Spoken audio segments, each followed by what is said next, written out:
Bonsoir à toutes et à tous. Monsieur Gueye Mamadou, directeur du groupe scolaire Cheikh Ahmadou Bamba, directeur de l'Institut Africa Leadership Center, directeur de l'Institut LPT, la performance pour tous. Et comme vous le savez, la performance pour tous, c'est la première initiative au niveau de l'Académie de Kaolack, même au niveau de l'enseignement privé, pour former des enseignants, des élèves maîtres et les donner une formation initiale avant de prendre la craie. Africa Leadership Center aussi, c'est une initiative dont l'objectif principal, c'est d'accompagner la jeunesse, de leur donner les compétences transversales nécessaires, la confiance en soi, l'estime de soi, la motivation, l'ambition,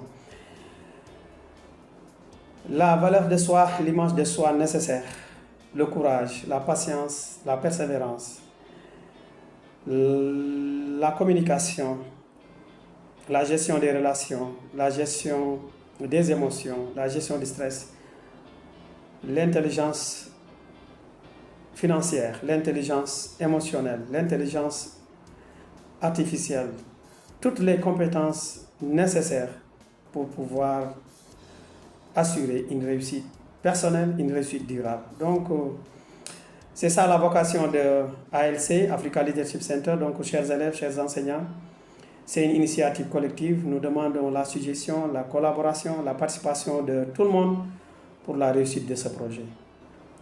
Avant de commencer, nous tenons à féliciter tous les élèves qui ont reçu leur bac, tous les élèves vraiment qui nous ont suivis pendant presque 3 semaines dans notre plateforme Africa Leadership, une plateforme qui a pris l'initiative d'accompagner tous les élèves de l'Académie de Kaolack et tous les élèves des autres académies dans les disciplines de mathématiques, dans les disciplines de la philosophie, du français et de l'histoire-géographie. Et heureusement, cette initiative vraiment a beaucoup payé. Nous avons reçu beaucoup de messages de félicitations, beaucoup de messages de gratitude et de reconnaissance venant de nos élèves qui ont réussi même avec brio, avec mention bien, mention assez bien, et qui ont su écouter, qui ont su vraiment appliquer nos formules.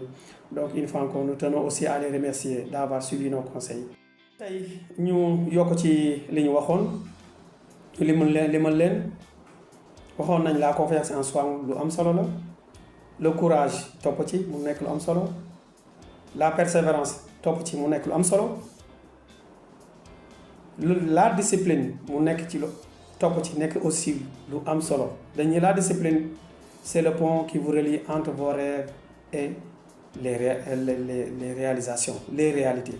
Donc la discipline lu am solo la bi ci topp mooy l'autodiscipline.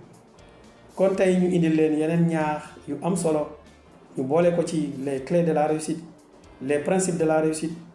Je ne parle pas de la réussite fugitive ou bien de la réussite temporaire, mais je parle de la réussite durable, une réussite qui va vous accompagner pour le reste de votre vie. Donc ne soyez pas aussi deep. Et je reviens là-dessus. Quand on parle de la réussite, mooy réussite bi nga xamante ni da lay mën a permettre nga entretenir ce qu'on appelle des relations durables, des succès durables, des réussites durables qui vont vous accompagner pour le reste de votre vie. Et pour cela, il vous faut nécessairement ce qu'on appelle des valeurs, des principes. Et on continue sur la liste de ces valeurs et sur la liste de ces principes. Tey ñu jox leen bi ci gën a am solo yépp am solo de, mais je pense que intégrité ak honnêteté bokk na ci principe yi gën a am solo doomu aadama yi war ko di ko bàyyi xel ci dans les relations, dans les coopérations, dans les équipes, dans tous les environnements, que ce soit un environnement social, conjugal, familial, professionnel. Ces 2 éléments sont les fondements d'une relation durable, sont les fondements d'une relation utile, productive et qui persiste dans le temps. L'intégrité. Je pense que l'intégrité, bu ñu ko doon définir mooy lu mat sëkk loo xamante ni nii heure boo ko wëlbatee mu jox la lim la joxoon, soo ko juutalee mu jox la lim la joxoon, soo ko lëñërbee mu jox la lim la joxoon, soo ko xaree mu jox la lim la joxoon. Loolu mooy intégrité, mooy lu mat sëkk. Mooy nit koo xamante ne nii biiram ak biteem amul uti.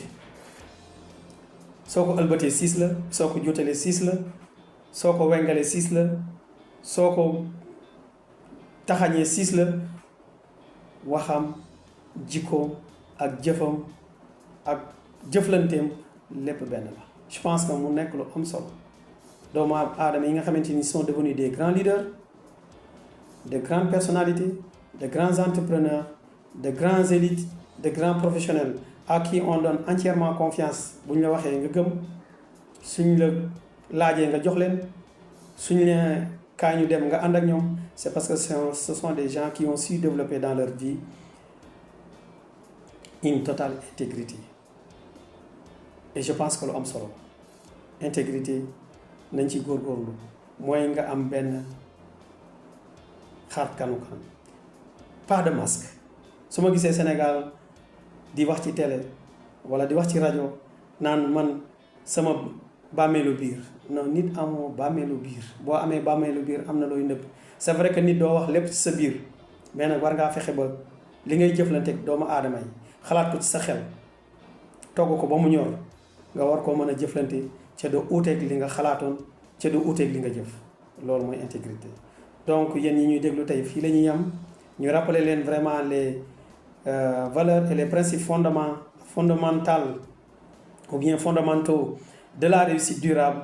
mooy la confiance en soi, le courage, la persévérance, la discipline, l'autodiscipline, l'honnêteté, et la liste est très longue.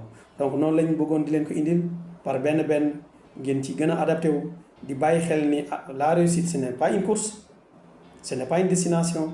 du loo xam ne da ngay xëy rek taxañ ko réussir ñëw toog. lu mu ci mën di doon soo brûler les étapes dina la dabaat. kon na ngeen bàyyi xel ni réussite dafa am ay principes, dafa am ay valeurs, da nga koy cultiver.